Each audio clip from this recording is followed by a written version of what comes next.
আসসালামু আলাইকুম, সবাই কেমন আছেন? তো আজকে আমি একটা নতুন রেসিপি করতেছি আর সেটা আপনাদের সাথে শেয়ার করতেছি। তো ফুলকপি দিয়ে, আলু দিয়ে, টমেটো দিয়ে অনেকেই তো মাছ রান্না খুব পছন্দ করেন। তো আজকে মাছ বা অন্য কিছু রান্না করা হবে না। আজকে হবে একটা ভর্তা। তো আমি আমার এই ১ম একটা ভর্তা আইটেম করলাম ফুলকপি দিয়ে। তো আমি এটা ট্রাই করে দেখব আসলে কেমন লাগে। তো আমি এটা তৈরি করেছি, আসলে অনেক মজা লাগছে। আপনারাও ট্রাই করতে পারেন। তো আমাদের লাগানো ফুলকপি, তো সেটা আমি অল্প কিছু নিয়ে নিলাম, সাথে কিছু আলু। আর এই যে দেখেন কাঁচামরিচ দিয়ে দিলাম। এখন এগুলো আমি ভালো করে সেদ্ধ করে নিব।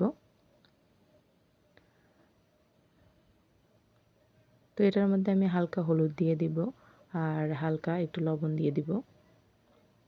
এটার মধ্যে আমি টমেটোও দিব, কিন্তু টমেটো আগে দিলে যেহেতু আলু বা ফুলকপি মানে শক্ত হয়ে যাবে, তার কারণে আমি টমেটোটা পরে দিব। তো দেখতে থাকেন পুরো ভিডিওটা।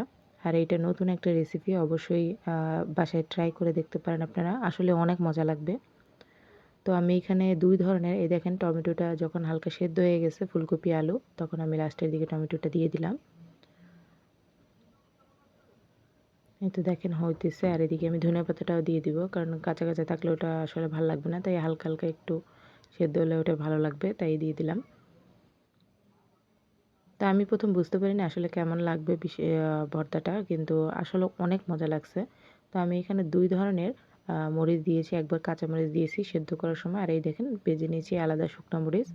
এই যে কিছু কাঁচা পেঁয়াজও দিতে পারেন আপনারা, আবার ভাজা পেঁয়াজও দিতে পারেন। আর এই যে সাথে ডিম নিয়ে নিয়েছি।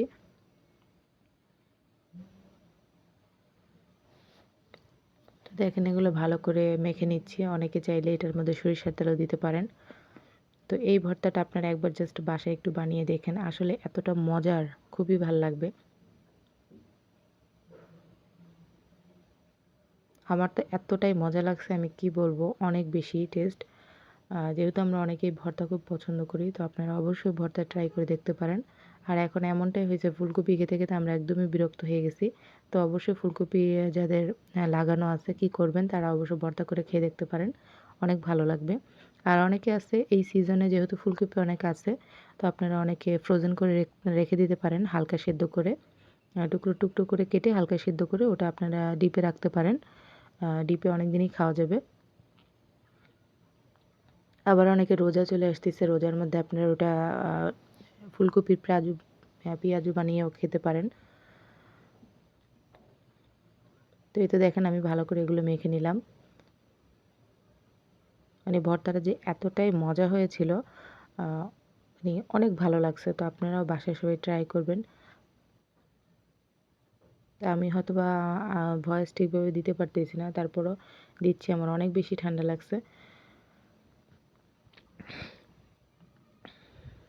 তো কেমন হলো পুরো রেসিপিটা অবশ্যই জানাবেন, আর আপনারা অবশ্যই বাসায় ট্রাই করবেন। আর এভাবেই সবাই সাপোর্ট দিয়ে পাশে থাকবেন একে অন্যের, তাহলেই আমরা সফলতা অর্জন করতে পারবো। দোয়া এবং ভালোবাসা রইলো আপনাদের সবার জন্য। ভালো থাকবেন সবাই।